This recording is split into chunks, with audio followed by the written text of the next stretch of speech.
ഒരു ചോദ്യം ചോദിക്കട്ടെ. ഒരു നമ്പർ തെറ്റായി ടൈപ്പ് ചെയ്തതിന് നിങ്ങൾ എത്ര രൂപ നഷ്ടപ്പെടുത്താൻ തയ്യാറാണ്? 100 രൂപയോ 500 രൂപയോ 1000 രൂപയോ?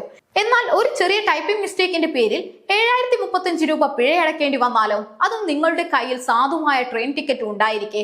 കേൾക്കുമ്പോൾ വിശ്വസിക്കാൻ ബുദ്ധിമുട്ടുണ്ടാകും. പക്ഷേ അടുത്തിടെ നടന്ന ഒരു സംഭവം ഇപ്പോൾ സോഷ്യൽ മീഡിയയിൽ വലിയ ചർച്ചയാവുകയാണ്. കാരണം ഇതൊരു വ്യക്തിയുടെ മാത്രം കഥയല്ല, നമ്മളിൽ പലർക്കും നാളെ സംഭവിക്കാവുന്ന ഒരു അബദ്ധത്തിന്റെ കഥയാണ്. ഇന്നത്തെ കാലത്ത് ട്രെയിൻ ടിക്കറ്റ് ബുക്ക് ചെയ്യുന്നത് വലിയ കാര്യമൊന്നുമല്ല. ഫോൺ എടുത്ത് ആപ്പ് തുറക്കുക, ട്രെയിൻ തിരഞ്ഞെടുക്കുക, യാത്രക്കാരന്റെ വിവരങ്ങൾ നൽകുക, പേയ്മെന്റ് പൂർത്തിയാക്കുക, ഏതാനും നിമിഷങ്ങൾക്കുള്ളിൽ ടിക്കറ്റ് റെഡി. ഇത്ര എളുപ്പമുള്ള ഒരു കാര്യത്തിൽ എന്ത് തെറ്റാണ് സംഭവിക്കാൻ പോകുന്നതെന്ന് നമ്മൾ പലപ്പോഴും ചിന്തിക്കാറില്ല. പക്ഷെ യഥാർത്ഥത്തിൽ ഏറ്റവും പ്രധാനപ്പെട്ട ഭാഗം ഇതൊന്നുമല്ല, നമ്മൾ നൽകുന്ന വിവരങ്ങളാണ്. പേര്, പ്രായം, ലിംഗഭേദം, തിരിച്ചറിയൽ രേഖകളുമായി ബന്ധപ്പെട്ട വിവരങ്ങൾ. ഇവയിൽ ഒരു ചെറിയ പിഴവ് പോലും പിന്നീട് വലിയ പ്രശ്നങ്ങളായി മാറാൻ സാധ്യതയുണ്ട്. അതുതന്നെയാണ് ബംഗളൂരുവിൽ നിന്ന് നാഗ്പൂരിലേക്ക് രാജധാനി എക്സ്പ്രസിൽ യാത്ര ചെയ്തിരുന്ന ഒരു 24 വയസ്സുകാരന് സംഭവിച്ചത്. എല്ലാം സാധാരണ രീതിയിൽ തന്നെയായിരുന്നു. ടിക്കറ്റ് ഉണ്ടായിരുന്നു, റിസർവ് ചെയ്ത സീറ്റ് ഉണ്ടായിരുന്നു, യാത്ര സുഖമായി മുന്നോട്ട് പോവുകയായിരുന്നു. ഇതിനിടയിലാണ് ടിക്കറ്റ് പരിശോധിക്കാൻ എത്തിയത്. ടിക്കറ്റ് പരിശോധിച്ചപ്പോൾ ഒരു കാര്യം ശ്രദ്ധയിൽപ്പെട്ടു.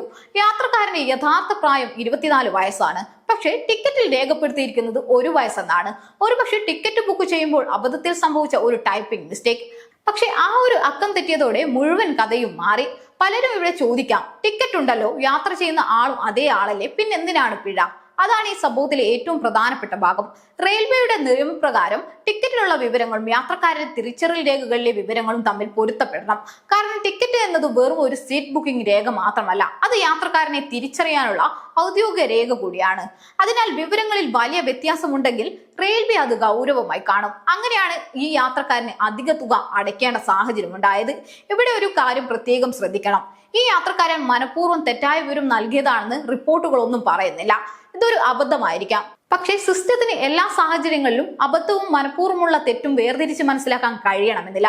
അവിടെ രേഖകളാണ് സംസാരിക്കുക. രേഖകളിൽ തെറ്റുണ്ടെങ്കിൽ പ്രശ്നവും ഉണ്ടാകും. അതുകൊണ്ടാണ് ഈ സംഭവം ഇത്രയും ചർച്ചയായത്.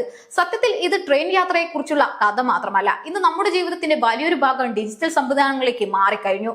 ബാങ്ക് അക്കൗണ്ടുകൾ മുതൽ പാസ്പോർട്ട് വരെ, ആധാർ മുതൽ വിമാന ടിക്കറ്റ് വരെ, എല്ലായിടത്തും വിവരങ്ങളുടെ കൃത്യതയും വലിയ പ്രാധാന്യമുണ്ട്.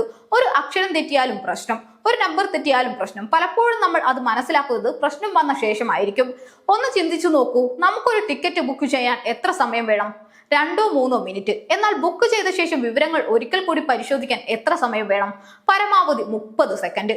പക്ഷേ ആ 30 സെക്കൻഡ് ചിലപ്പോൾ ആയിരക്കണക്കിന് രൂപയുടെ നഷ്ടത്തിൽ നിന്ന്, ഒരു യാത്ര തടസ്സപ്പെടുത്തുന്നതിൽ നിന്നും, അനാവശ്യമായ തർക്കങ്ങളിൽ നിന്നും നമ്മെ രക്ഷിച്ചേക്കാം. അതുകൊണ്ട് തന്നെ അടുത്ത തവണ നിങ്ങൾ ട്രെയിൻ ടിക്കറ്റ് ബുക്ക് ചെയ്യുമ്പോൾ ഒരു കാര്യം മറക്കരുത്. പേയ്മെന്റ് കഴിഞ്ഞെന്ന് കരുതി ഉടൻ ആപ്പ് അടയ്ക്കരുത്. നിങ്ങളുടെ പേര്, പ്രായം, ലിംഗഭേദം എന്നിവ ശരിയായി രേഖപ്പെടുത്തിയിട്ടുണ്ടോ എന്ന് ഉറപ്പാക്കുക.